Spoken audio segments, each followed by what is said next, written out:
I'm about to show you the fastest way to migrate your entire UniFi system with the least amount of downtime from the Cloud Gateway Max to any UniFi Dream Machine. Welcome to the channel. My name is Bogdan Shperny, founder of Apex One IT, and we do small business IT. And today I'm going to set up a UDM Pro Max. Now, if you bought a new UniFi console, you don't want to set it up from scratch because not only do you have to go back and reset, readopt all the UniFi devices like switches and cameras, but you also actually have to go and reconfigure them and also your console as well. So in this video, I'll show you the fastest migration that you can do using your smartphone, which just makes it a little more simpler. And specifically, we'll do a full system backup. We'll migrate all the network application settings. We'll transfer UniFi Protect also from our UCG-Max to the UDM Pro Max, or any UDM will be the same process. So it's not a separate MVR, just to let you know, or else that will be a little different.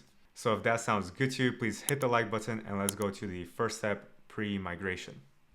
Let's start at unifi.ui.com. You're in your console right here, right? And you just want to make sure that you're actually the owner of your console. If you're not sure, you can go to admins and users. And the way you know is that if your role here is owner, okay? And if you're not, you'll have to go to control plane, console, and you'll see transfer ownership. And then before we get anything plugged in, we want to go and kind of plan out your network. The key thing here is you're really just trying to change one thing at a time, or really just one thing. So in our case, the console. If you're adding other switches and things like that, it's either you do it now or you do it after the migration. Okay, so right now this is my setup. Let's say we have the internet coming in, modem, and this is our console, the UCG-Max. We have a couple of switches, some things connected here, access points, right? The smart power strip there, NAS, and the Mac we're working from. Okay, so this is our setup, and all we're going to do here in a moment, so right here is we're going to add the UDM. Okay, so whatever kind of rack mounted UDM you have here, that's what we're going to add. And just like it says here, we're going to take off of the port of the UCG-Max. I mean, it could be off of anything, honestly, off of any LAN port, but what's important here is it goes into a WAN port on your UDM. So your new console that you're adding in the UDM here is port 9 right here where my mouse is. And another thing is if you're running Protect, which we are in this example, then there's storage on here. It's running locally on the console. The same console is running Protect as the network. So what we're going to do first as well is add at least one hard drive. If you want some redundancy there, then add the 2 hard drives into your UDM first. All right, so you have that set. Now we want to make sure we have the backups. If you have it set up correctly, you're ready to have backups going on to the cloud. So again, in control plane, click on backups, and automatically you should have backups something like this, which is what we have going on here, weekly backups. But what you can do is click backup now. What's important to know here is this is the recommended way to do migration. So you can also back up every kind of application, network, protect, and I will be showing you how to do a cloud restore or migration rather than local. But just to be safe, you can also download a local copy as well, just to your own computer. So we click download and it's loading. All right, I have that. Now, if you want to, you can also, at this point, for example, we're not doing it in this example, but you can also back up individual applications and you just go to systems or around network, or in protect, the same thing. You would do that for Protect if you're adding like a separate MVR, but that's not what we're doing here. But just so you know, it's in backups, and we can also download this file, and I want like last 30 days, for example. So I'm just going to download that. Then here in the Protect application, you can go to settings, wheel down here, and then system. You can also download the migration file and the recovery code.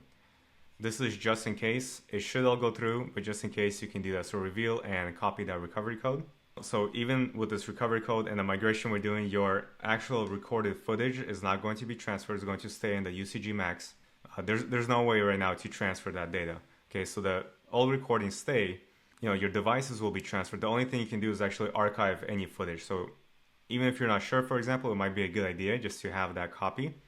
So you'll see here where we're at in settings and system under archiving accounts. So you can add accounts here. If you click add account, you'll see you can do Google Drive, OneDrive, which I already have, Dropbox, and a NAS as well. And once you do have something actually set up for archiving, go to dashboard and your options will be listed here. And then you can click export and select, how far back, which cameras you want to go to, and then archive that footage. All right, so now we're ready for the migration, and I just plugged in the Ethernet cable just like I described here earlier. Then we're going to get my iPhone here, and I'll go through that Bluetooth process of setup. I just want to show you that you could also, for example, if you did not want to go that process, but you actually want to use your browser, you can just get your Mac, unplug it from your UCG-Max, so your computer, and just plug it in directly to the one of the LAN ports here on the UDM instead. Okay, and this way, whatever IP address is going to show you right here on that little screen, usually 192.168.1.1, you'll just type it into the browser and you'll set it up that way. You can also do the cloud backup restore as well. And I actually did that with the UDR migration. I'll link that somewhere on the screen here. But for us, we're actually just going to leave things plugged in, easiest way, and let's just get our phone here.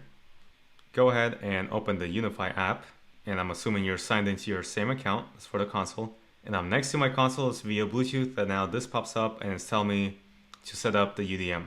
All we do is click setup, so it's connecting, and we don't even need to name the machine here because we're going to click at the bottom there, restore from backup.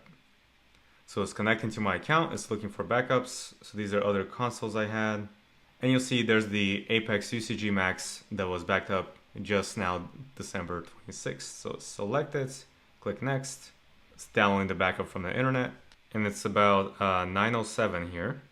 So let's see how long this will take. By the way, the time in my screen recording is not correct. It always shows 9:41, just letting you know, FYI. Okay, so it is complete. That's 9:12 right now, so it took about 5 minutes. It transferred all this data, so let's go to the dashboard. Right now, it shows me that this is the Apex UCG-Max, which is the name of our previous console, but you'll see it's the Dream Machine Pro Max, which is what we set up. So I'm going to tap here to actually go back to the original one. So that would be the UCG-Max. And we'll just make sure we do a proper shutdown.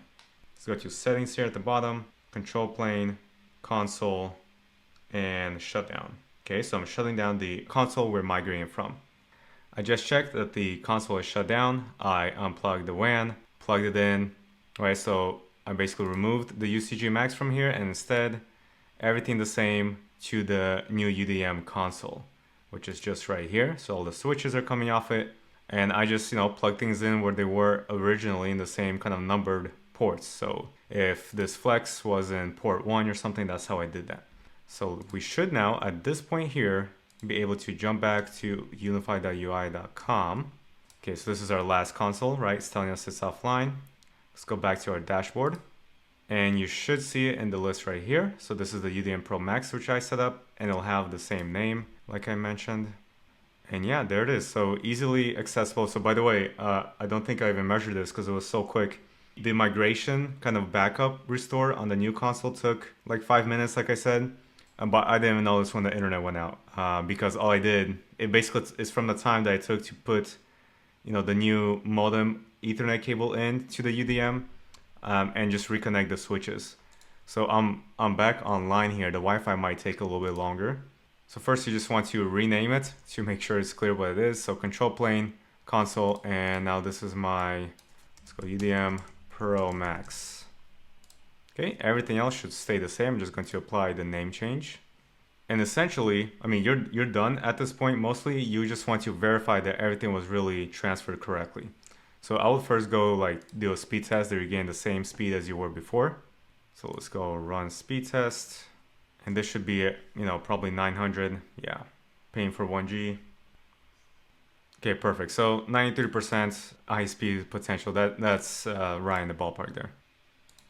So I would just want to go to topology here and just make sure things are showing up as they should, and things are, and it looks like it's picking up all the same icons as before. Let's go to client devices.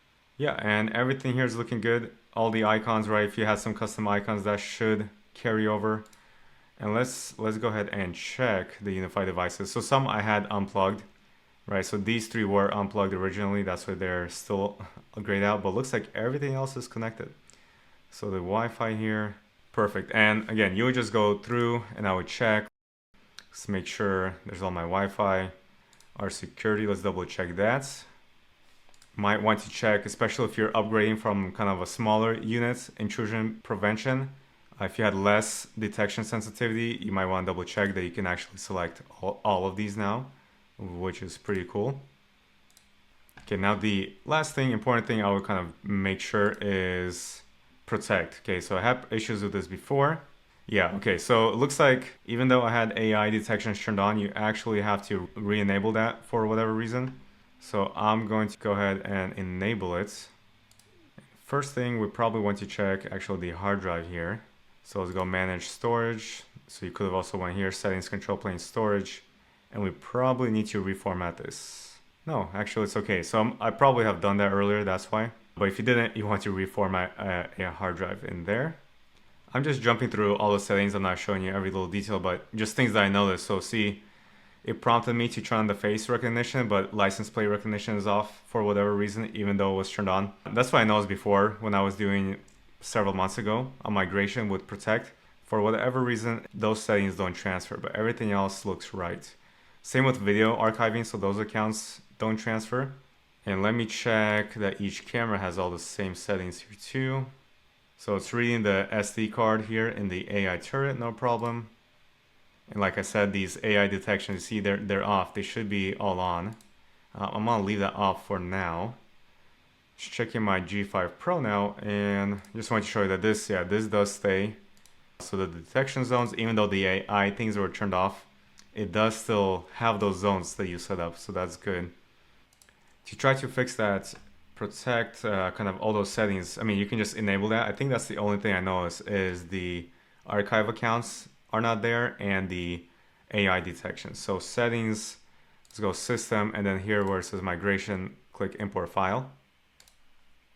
And there's the file I just added from Finder, and just click imports. Okay, so it's restarting Protect. All right, so Protect is back up and running. Now for the moment of truth, let's see if I go to recording settings. Yeah, see, there it is. So all the AI detections that I had on, they're on. So some kind of glitch and other audio detection I had on here as well. It seems like it gets 99% of the settings for Protect, but for some reason the AI detections, you just have to return that on. And I did check it in the general system migration. It does keep like RCP streams if you had that going on for like Homebridge or HomeKit.